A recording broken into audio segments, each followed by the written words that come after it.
कहते हैं कि एक बार नंदलाल काफ़ी बीमार पड़ गए। कोई दवा या जड़ी बूटी उन पर बेअसर साबित हो रही थी। तभी श्री कृष्ण ने स्वयं ही गोपियों से एक ऐसा उपाय करने को कहा जिसे सुन गोपियाँ दुविधा में पड़ गईं। दरअसल श्री कृष्ण ने गोपियों से उन्हें चरणामृत पिलाने को कहा। उनका मानना था कि उनके परम भक्त या फिर जो उनसे अति प्रेम करता है तथा उनकी चिंता करता है, यदि उसके पाँव को धोने के लिए इस्तेमाल हुए जल को वे ग्रहण कर लें तो वे निश्चित ही ठीक हो जाएंगे। लेकिन दूसरी ओर गोपियाँ और भी चिंता में पड़ गईं। श्री कृष्ण वे सभी उनकी परम भक्त थीं, लेकिन उन्हें इस उपाय के निष्फल होने की चिंता सता रही थी। उनके मन में बार बार यह आ रहा था कि यदि उनमें से किसी एक गोपी ने अपने पाँव के इस्तेमाल से चरणामृत बना लिया और श्री कृष्ण को पीने के लिए दिया तो वह परम भक्त का कार्य तो कर देगी, परंतु किन्हीं कारणों से कान्हा ठीक न हुए तो उसे नर्क भोगना पड़ेगा।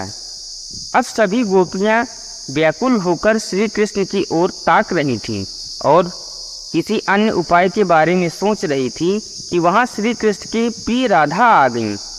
अपने कृष्ण को इस हालत में देख के राधा के तो जैसे प्राण ही निकल गए हों।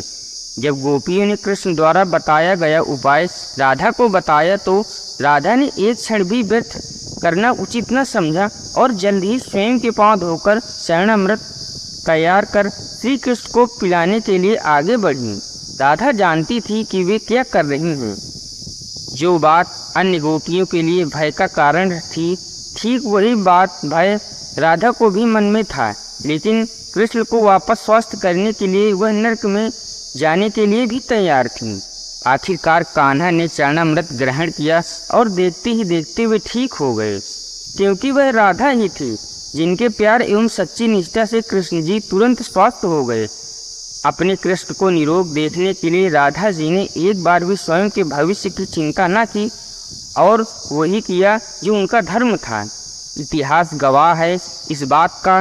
राधा कृष्ण का कभी विवाह न हुआ, लेकिन उनका प्यार इतना पवित्र और सच्चा था कि आज भी दोनों का नाम एक साथ लेने में भक्त एक क्षण भी संदेह महसूस नहीं करते।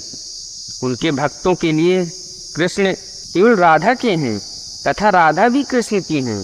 राधा कृष्ण की इस कहानी ने चरणामृत को एक ऐतिहासिक पहलू तो दिया ही, लेकिन आज भी चरणामृत को प्रभु का प्रसाद मानकर भक्तों में बांटा जाता है। पीतल के बर्तन में पीतल के ही चम्मच से थोड़ा मीठा सा यह अमृत भक्तों के कंठ को पवित्र बनाता है। दोस्तों, वीडियो पसंद आए तो लाइक एंड सब्सक्राइब ज़रूर करिएगा।